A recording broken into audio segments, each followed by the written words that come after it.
There are towns no map will name, places that remain not by history, but by forgetting. Their streets curve like questions, their names vanish between syllables. Tonight, I offer you a cartographer, a man of logic, ink, and memory, and a place where none of those things remain.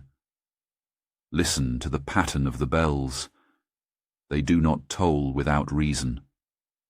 The Chronicle remembers what the world refuses. Let us begin. They called him Merrick Vale, a cartographer of some renown who had spent 2 decades documenting the forgotten hamlets and outposts along England's older roads. A man with slate-grey eyes and hands stained permanently with ink. His colleagues at the Royal Geographical Society both respected and pitied his obsession with the overlooked corners of the countryside. At 46, weathered by rain and wind and too many nights spent in decrepit inns, Merrick had developed a sixth sense for places that didn't quite belong. He prided himself on finding what others missed: the misaligned crossroads, the ruins with no history, the villages erased from parish records. His collection of hand-drawn maps filled 17 leather-bound volumes in his London apartment, each meticulously labelled and cross-referenced. But even he had never found a town that did not want to be found. It began with a letter.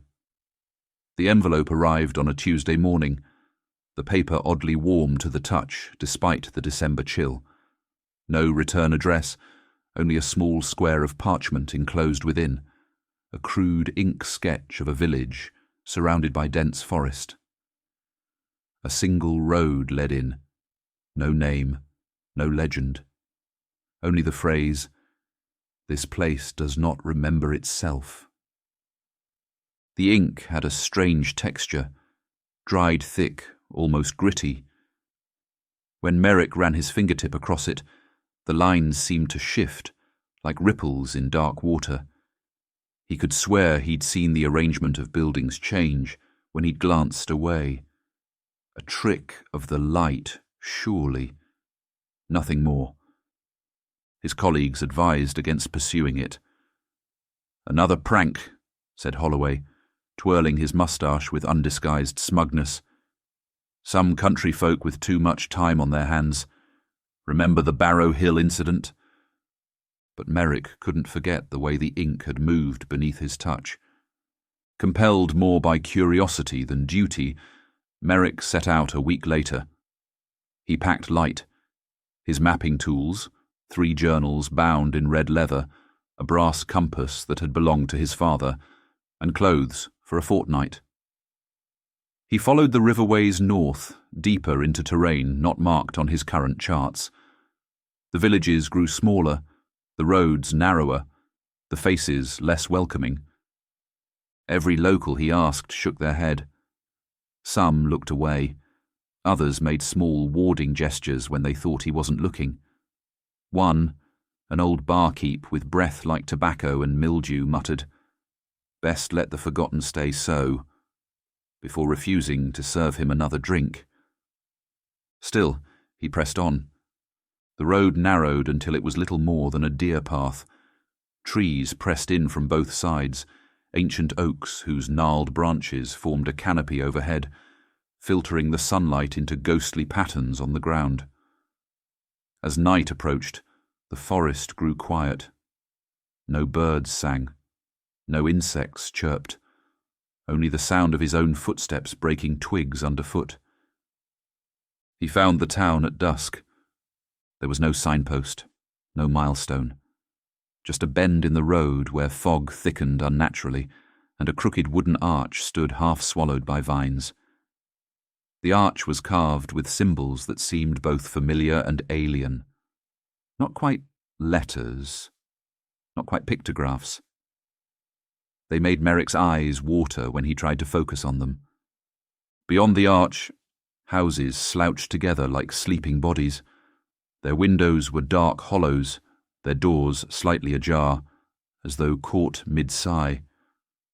The architecture was impossible to place, not quite Tudor, not quite Victorian, with elements that reminded Merrick of structures he'd seen in old Saxon manuscripts. No gas lamps burned. The silence was not the silence of absence, but the silence of something waiting. As Merrick passed beneath the arch, his compass needle spun once and stopped. When he looked down, it pointed not north, but toward the centre of the town. He noted this in his journal, his pencil leaving unusually dark marks on the page. The cobblestones beneath his feet were oddly warm, despite the evening chill. They fit together with unnatural precision, no mortar visible between them. In places, they seemed to pulse subtly, as though breathing. He stayed at a small inn, whose name had been scraped from the sign. Only a dark smear remained, like a wound in the wood. The innkeeper, a pale woman with uncertain eyes and hair so black it seemed to absorb the light around it, offered a room with a key that bore no number. Her smile was brittle. "Been here long?" Merrick asked, signing the guest ledger. He noticed his was the only name on the page, though the book was clearly old, its corners worn soft with handling. "All my life," she said after a pause. "I think." Her fingers, when they handed him the key, were ice-cold and slightly damp, as though she'd just washed them, or emerged from somewhere underwater. The room was small but immaculate. Too immaculate. No dust in the corners, no wear on the floorboards. The bed had been made with hospital precision. A small desk sat beneath the window, which overlooked a courtyard that hadn't been visible from the street. When Merrick set his mapping tools on the desk, he noticed they cast no reflection in the small oval mirror hanging on the opposite wall. Each resident gave the same story. They had always lived here. None could recall where they were born or when. Childhoods were spoken of like dreams half remembered. A baker with flower-white hands told him, "Sometimes I think I was born fully formed, standing behind this counter." A smith who worked with metal that had an oddly bluish tint said, "I dream of a school with windows that show only sky, but when I wake, I can't recall if I actually attended it." One man, his face oddly symmetrical, told Merrick, "Sometimes I see a boy in my dreams with my face, but smaller. I don't know if he was ever real." The townspeople moved with strange coordination, as though choreographed. They maintained precise distances from one another. Their clothes were nondescript, their hair uniformly neat. No one had any visible scars or distinguishing marks. No one laughed loudly or argued in public. When asked the name of their town, they all paused for exactly 3 seconds before saying, "It's just home." Merrick tried to map the town. He started at dawn, working methodically from the inn outward. The streets followed no logical pattern. They curved when they should have been straight, intersected at impossible angles, doubled back on themselves like knots. But the buildings would not stay in place. One alley led to a street that no longer existed the next day. He sketched a town square that, when he returned, was a cemetery. The names on the headstones were worn smooth, though the stone itself showed no signs of weathering. The church bell rang at odd hours, though no one admitted to pulling its rope. The sound it made was not quite a toll, more like the echo of a toll, as though the original sound had happened long ago and just now reached his ears. In the centre of town stood a library with no books, only empty shelves and reading tables where patrons sat, turning invisible pages with reverent expressions. When Merrick asked what they were reading, they looked at him as though he were mad. "The words, of course," said one elderly woman, her eyes slightly too large for her face. "Can't you see them? They're everywhere." On the third night he woke to find his journal blank, no ink, no pages.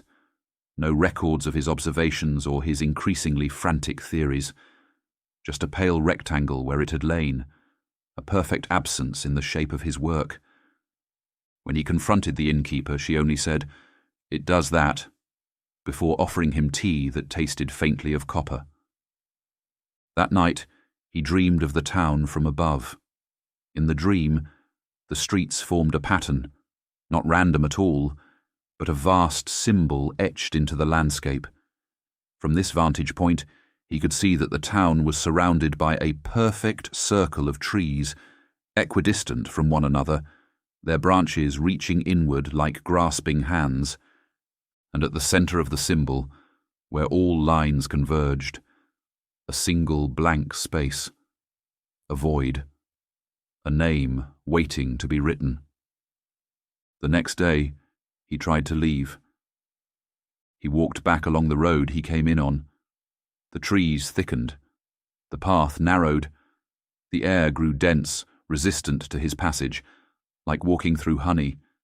His lungs burned. His skin prickled with sweat that felt too thick. The arch should have been there. It wasn't. Instead, he came upon the town again, this time from the opposite side. He had walked a circle he hadn't drawn. For 3 more days, he attempted escape. He tried different routes. He marked trees with his knife to track his path.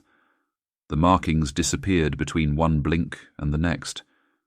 He followed the sun and found himself walking west at noon. He tried to climb the tallest hill he could find to orient himself, only to discover that from every elevation, the town looked completely different, buildings rearranging themselves like pieces on a chessboard, moved by an invisible hand.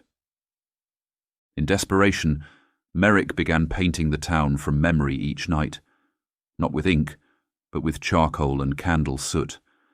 These drawings, crude and frantic, he hid beneath the floorboards of his room. He whispered names into the soot as he worked, instinctively understanding that naming was power here. St. Erasmus, he tried once. The soot crawled slightly on the page. Eveleth, another time. The candle guttered. Terminus. Finally, in the darkest hour before dawn, the mirror cracked. He did not sleep. Dark circles formed beneath his eyes. His hands shook. His voice grew hoarse from muttering to himself. The townspeople watched him with growing interest, their heads tilting at identical angles when he passed. One morning, he awoke to find someone had added to his drawing. Not with his hand, not with his lines, but there it was, a figure in the shadows beside the inn, tall, cloaked, watching. The figure's face was blank, except for what might have been a smile, rendered in smudged charcoal. Written in a looping script beneath the image were the initials E.N. The name formed in his mind unbidden, though he couldn't place why it seemed familiar, as though whispered directly into his thoughts. The same night, Merrick followed a shadowy figure he glimpsed outside the inn. He crossed the threshold, the drawing tucked beneath his coat. The streets twisted. The fog grew denser, coiling around his ankles like smoke with weight and intention. The buildings seemed to lean inward as he passed, as though listening. Twice, he passed townspeople standing perfectly still, their backs to him. When he circled around to see their faces, he found them blank, smooth skin where features should have been. They turned to follow his movement, like sunflowers, tracking light. At the far edge of the town, which should not have had edges, he found a single iron lamppost, flickering. Its light was wrong, too blue, too cold, casting shadows that moved independently of their sources. Beneath it was a bench. Upon it, a book. The Chronicle, large and bound in material that resembled leather but felt warm, almost feverish to the touch. Its spine was adorned with no title, only a symbol that reminded Merrick of the arch he'd entered through. The pages fluttered, though there was no wind. Merrick opened it and saw his map inside. The town was drawn in fine black ink, precise and impossible. Every building, every street, every curve and angle captured with supernatural accuracy. It pulsed on the page, subtle at first, then more insistent, like a heart beating faster. At the centre, where a name should have been, there was only a smear, as though the name had been written, then violently scrubbed away. His hand began to move, not of his own volition, but guided by some invisible force. His fingers gripped a pen he didn't remember bringing. The ink was black, but caught the lamplight strangely, glints of purple and green shimmering on its surface. He drew a line from the inn to the lamppost, then to the church, then the cemetery. As he drew, the town began to hum, a vibration too low to hear, but felt in the bones and teeth. The lamppost flared, its light now white-hot and painful to look at directly. The streets around him rippled like disturbed water. Windows blinked like eyes. Doors opened and closed in sequence, a choreography of architecture. The faceless townspeople emerged from their homes, standing in silent rows, watching. He tried to write the name of the town. The pen hovered over the centre of the map. The blank space waited, hungry. He wrote the first letter, an E. But the ink bled backward, swallowing the letter. It crawled up the pen onto his fingers, cold and burning at once. He tried again. R. The same result. A. S. The town's hum became a groan, the ground trembling beneath his feet. His own name began to fade from the map. Where he had signed it in the corner, Monsieur Vale, the letters were thinning, becoming translucent. He could see through them to the paper beneath. His fingers were growing similarly transparent, the lamplight visible through his flesh. He whispered it aloud, once, then again. Merrick Vale. Merrick Vale. Nothing. He looked down at the Chronicle, desperate for some clue, some way to anchor himself. On the page opposite his map, text was appearing, writing itself in the same black ink. They called him Merrick Vale, a cartographer of some renown. His story, his life, being written even as he was being erased. The faceless figures moved closer, their blank visages elongated impossibly into smiles with no lips, no teeth, just curved absences in the shape of mirth. From behind him, a voice, soft, cultured, impossibly ancient. Thank you for your contribution, Mr. Vale. The Chronicle has been waiting for such a dedicated cartographer. Merrick turned, the book clutched to his fading chest. A figure stood there, obscured by shadow despite the lamplight. Only the glint of silver cufflinks was visible, little quills that seemed to scratch at the air. You, Merrick began, but found his voice fading with the rest of him. Collector of stories, keeper of the Chronicle, and now curator of your map. The shadow reached for the book. Merrick tried to hold on, but his fingers passed through it. Don't worry, the voice said, gentle as a blade. You'll always be here, part of the collection, part of the town that doesn't remember itself.